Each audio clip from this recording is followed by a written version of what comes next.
let me go and start with this, that have a thought ever come to your mind that in spite of being talented, in spite of having all the knowledge, doubt is coming to my mind that will I be able to grow to the levels that I aspire for? You might feel that, hey, am I the best or the brightest one? In spite of traveling through the journey, whatever you have driven till now. Anybody in the room who might have ever thought, or these thoughts would have run across the minds? So I'll take it as a rhetorical question. So see, basically the thing is that you're not alone. Each one of us, I think, in the room would have come across such kind of thoughts. What I should be doing, how I can make myself a talent plus, beyond talent. Is talent everything that can lead to success and growth? Is there something like beyond talent? How do I grow further and challenge myself? Right? It's a common feeling. So remember, growth is not just about the innate ability or your raw intelligence. The world is full of talented people. Each one of you in this room today has surplus talent, intelligence, right? But then, if the natural ability were the foundation of growth and intelligence, then we all would be living altogether in a different world. We would be different places. What talent can do for us? It can open the doors for us. But talent alone cannot help you finish the race. Then what will? Anybody in the room? If it is not just the talent, then what is it that can take us beyond? Right, dedication? Anyone else? Motivation. Thank you so much. I think, thank you. And those are the key things. Thinking, being creative, being open, coming out of the box. What separates the elite from the average is our approach. Our approach towards self-awareness, self-discipline. That is what turns the talent and knowledge into productive action. It is the practice of what you have acquired through the talent, and that leads to the self-discipline, the discoveries, and together all the three actually takes you beyond the talent. It is the grit, it is the perseverance that takes you beyond the talent. Now, of course, it begs to the question that, neither practice nor discovery, neither discipline, if they don't fall in the category of talent, then what should I be doing? What is the secret sauce? How do I grow beyond the talent? So there could be different approaches. Some approaches could help you fly your wings, whereas some approaches could actually put you in a metaphorical box. And most of the approaches, what I can say is we can put in two different swim lanes, the prescriptive approach and the descriptive approach. Primarily, that takes me to my next slide. So when I say prescriptive, what comes to our mind first? Maybe a prescription of a doctor, the medicines, when we go to the doctor, that is the first thing that comes to our mind. But when I say description, let's take a minute. When I say description, what comes to your mind? So I can already sense that the moment I said prescription, it was a very boxed thought, the first thought. But when I say description, it's your thoughts flied. I could sense the room, somebody thinking about, hey, what should I even describe? Somebody tried to see on the slide the picture of Taj Mahal and thought of describing Taj Mahal. Somebody thought of describing themselves, right? So the room was full of ideas, right? Now, just think that, have you ever made your code work in a single attempt? At least I could never, right? So our jobs by nature at core at heart requires that creativity, that perseverance, that innovation to think, put that logic, build it, compile it, make it work, add those features, right? So that is exactly what we mean by descriptive. Our jobs by nature are descriptive. So, it is here that I want to illustrate it with the example of Taj Mahal. If somebody was to say you that describe the significance of Taj Mahal, so there can be so many answers to this question in this room. We will not only state the facts, but we are also going to, state, some of you might like to state the emotions attached to Taj Mahal. Some of you might really like to put forward the comparison of Taj Mahal with some of the other monuments. Some of you might involve exploring the emotional aspects that the visitors might be having. All right. So it will involve the responser's viewpoint. It helps you flow your thoughts, create your viewpoint based on the facts that we know, and it will trigger you and trigger the curiosity within you to dig deeper about Taj Mahal and then come back and state your viewpoint, right? On the other hand, if someone were to ask you, prescribe the significance of Taj Mahal. So you see, basically the answer would be little different. In that case, you would like to just state the facts, the historical facts that have been known, the architecture of Taj Mahal, what is the storyline behind Taj Mahal, what is the architecture, what is the monumental importance. So the key primarily lies in these two words, prescribe and describe. It is the essence of these words that varies quite vividly the response. When we say prescribe, it boxes your thoughts. You try to think in the set of rules and guidelines. But when I say describe, the thought flies all over.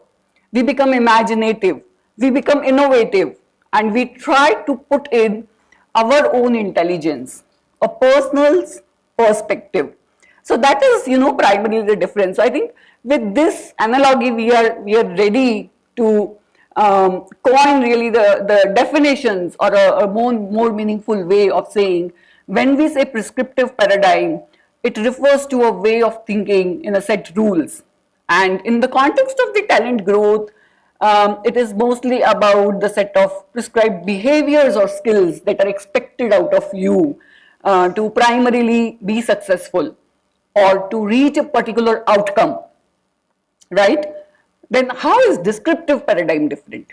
Aren't we supposed to reach to the outcomes in descriptive as well? We are, but as I said, the approach is different. So it involves more exploratory approach. Instead of focusing on predetermined set of rules or guidelines or following someone or somebody, it really encourages you to observe, apply, learn and relearn. So it takes iterations, and that actually really helps you learn and imbibe the process rather than just following. And that is pretty much essential to take that extra step, go beyond your talent. So it's more of a holistic approach, and it takes account into an individual, their strengths, their weaknesses and unique circumstances. So, let me take you back to the analogy of, the doctor and descriptive.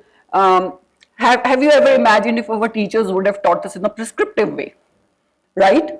A student comes to the maths teacher and says that, hey, I am weak at math.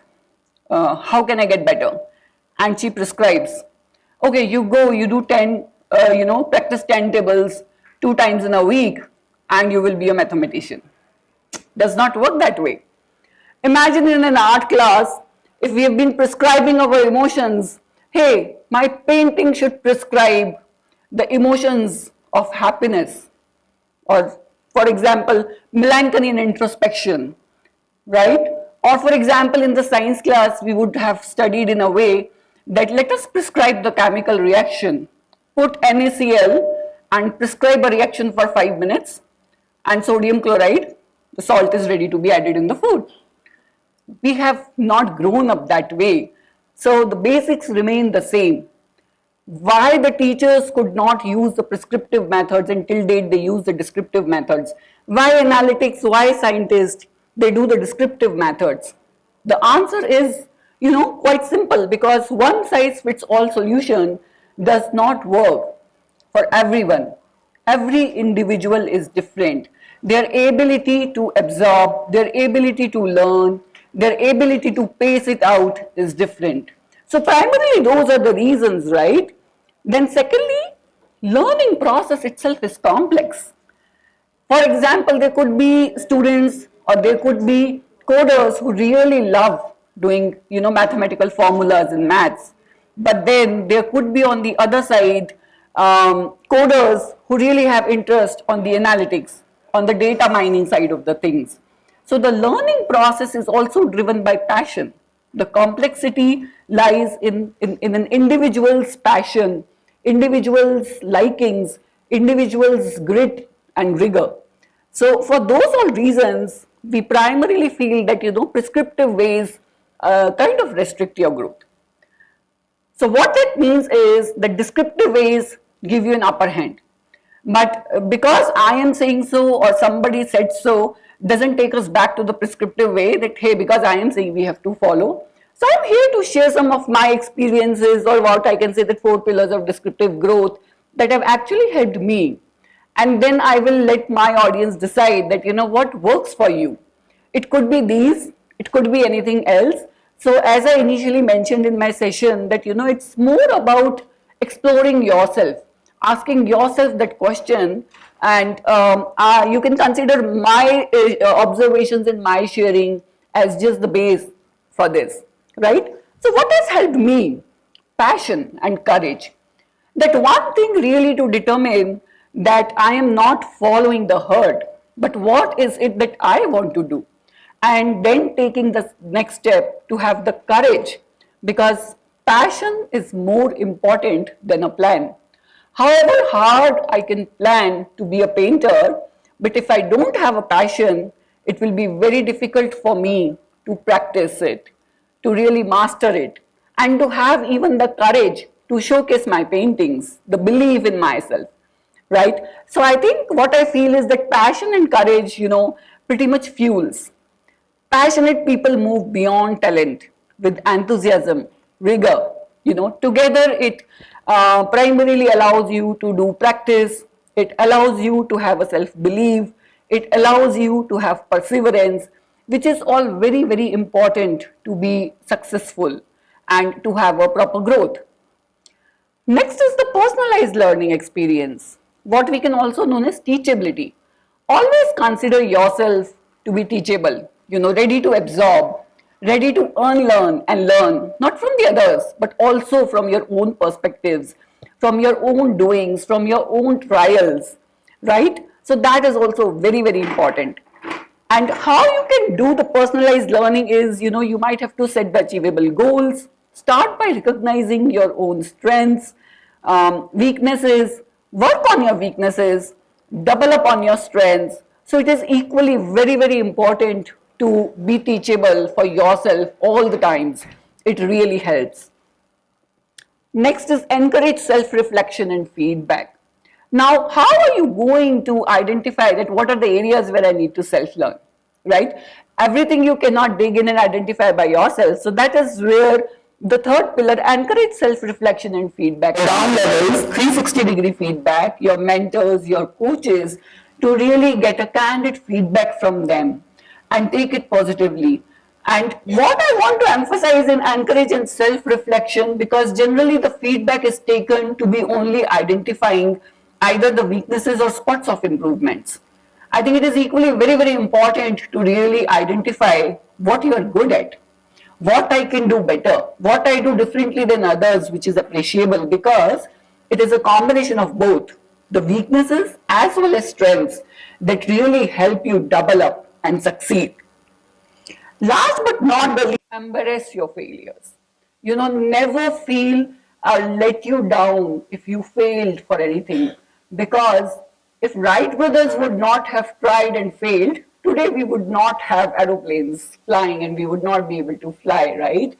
So great things don't get done in a single day, in a single attempt. So embrace your failures, own them, but learn from those failures, because everyone has a setback in their careers.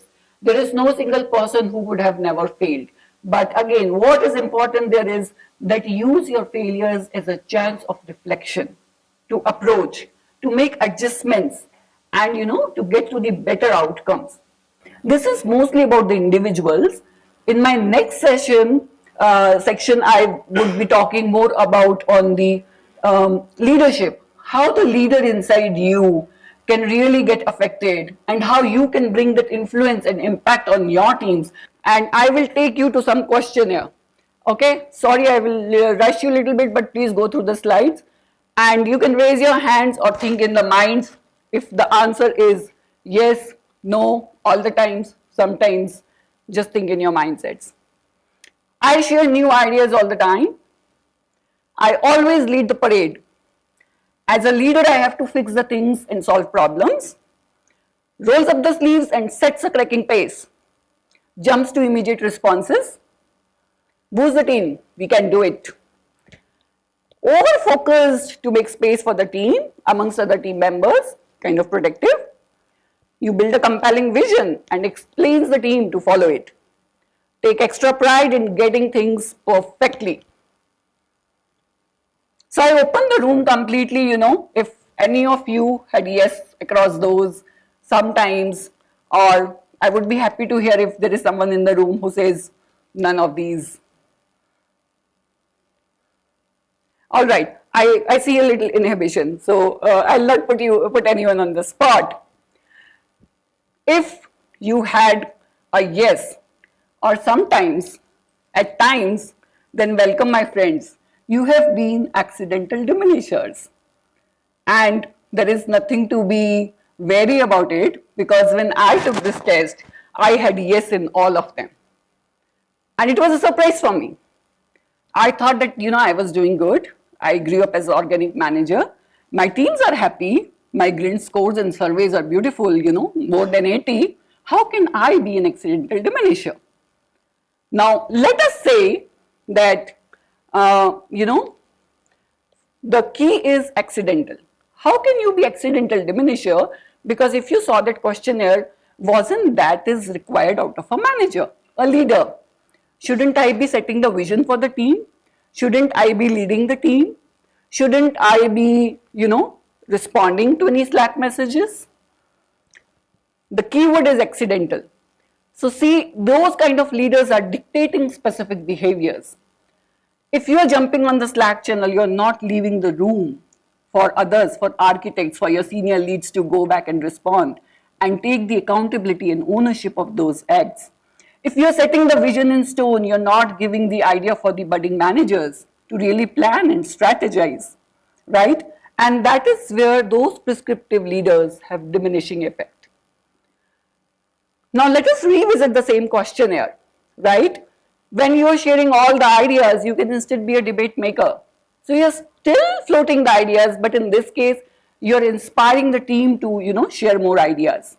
Be a talent magnet rather than always telling that this is how it has to be done, I know it. Ask the opinion from your team members. Ask them to share the ideas, and you will be surprised that there can be more efficient ways than what you have learned as a leader to really achieve the same outcome. Instead of jumping onto the Slack messages, just empower your team. Trust your team, right? Set a collaboration environment where you don't have to jump in for each and everything.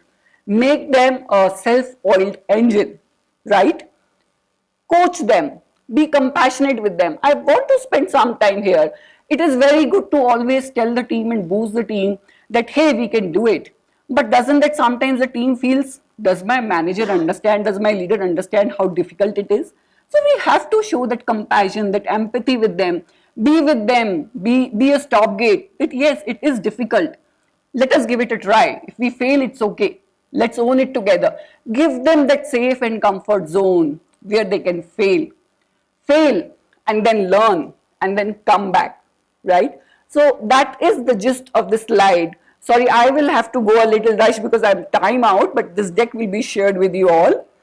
So, all in all, what I want to say and would like to wrap up with is that descriptive leaders really distribute the power.